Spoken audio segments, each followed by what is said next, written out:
Welcome to Priyanshi study point. Hello दोस्तों, सामान्य ज्ञान के इस वीडियो में आपका स्वागत है। आज का हमारा पहला प्रश्न है, पहियों द्वारा तय की गई दूरी किससे मापा जाता है? पहियों द्वारा तय की गई दूरी किससे मापा जाता है? तो ओडोमीटर से पहियों द्वारा तय की गई दूरी को मापा जाता है, ओडोमीटर से। हमारा अगला प्रश्न है, फैदोमीटर से क्या मापा जाता है?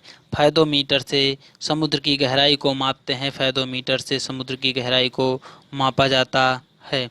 हमारा अगला प्रश्न है दोस्तों, कावेरी जल विवाद के निपटारे के लिए गठित कावेरी जल न्यायाधिकरण का गठन कब किया गया था?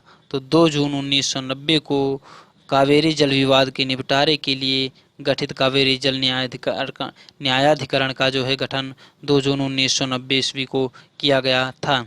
गौतम बुद्ध का जन्म और मृत्यु किस स्थान पर हुआ था?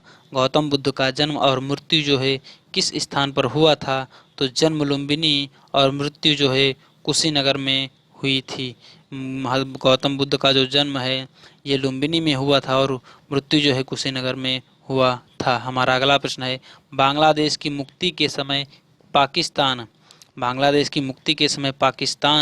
के शासक कौन थे? तो यहाँ के शासक थे याहा खान। बांग्लादेश की मुक्ति के समय जो है पाकिस्तान का जो शासक था उसका नाम याहा खान था। हमारा अगला प्रश्न है, कासमोस किस प्रकार का उपग्रह है? कासमोस किस प्रकार का उपग्रह है? तो जासूसी उपग्रह है। कासमोस जो है ये एक जासूसी उपग्रह है। हमारा अगला प्रश्न है, 1916 ईस्वी में Akhil Bharatiya home rule league की स्थापना किसने की थी? 1916 में Akhil Bharatiya home rule league की स्थापना किसने किया था? तो एनी बेसेंट ने जो है 1916 में Akhil Bharatiya home rule league की स्थापना किया था। हमारा अगला प्रश्न है, पृथ्वी पर सबसे निचला बिंदु क्या है? पृथ्वी पर सबसे निचला बिंदु क्या है? तो मृत सागर। पृथ्वी पर सबसे निचला बिंदु जो है ये मृत सागर है। हमारा अगला प्रश्न है, स्वतंत्रता प्राप्ति के समय भारतीय राष्ट्रीय कांग्रेस के अध्यक्ष कौन थे? तो स्वतंत्रता प्राप्ति के समय जो भारतीय राष्ट्रीय कांग्रेस के अध्यक्ष हैं वे JB कृपलानी थे। हमारा अगला प्रश्न है, बदायूनी किसके दरबार में आया था? बदायूनी किसके दरबार में आया था? तो बदायूनी जो है अलाउद्दीन के दरबार में आया था बदायूनी। हमारा अगला प्रश्न है, प्राकृतिक बहुलक का उदाहरण क्या है? तो सेल्यूलोज। प्राकृतिक बहुलक का जो उदाहरण है ये सेल्यूलोज है। हमारा अगला प्रश्न है दोस्तों, कांचीपुरम का मंदिर के निर्माणकर्ता कौन है?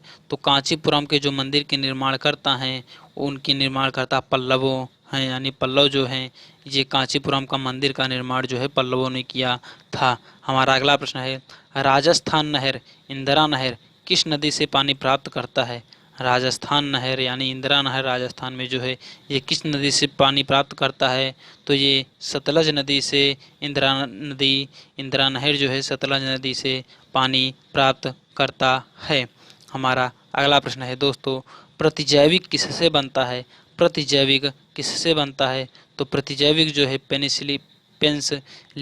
पेनिसिलिन कवक से जो है प्रतिजैविक जो है पेनिसिलिन कवक से बनता है। हमारा अगला प्रश्न है, हड़प्पा कालीन लोथल स्थल कहाँ स्थित है? हड़प्पा कालीन लोथल स्थल कहाँ स्थित है?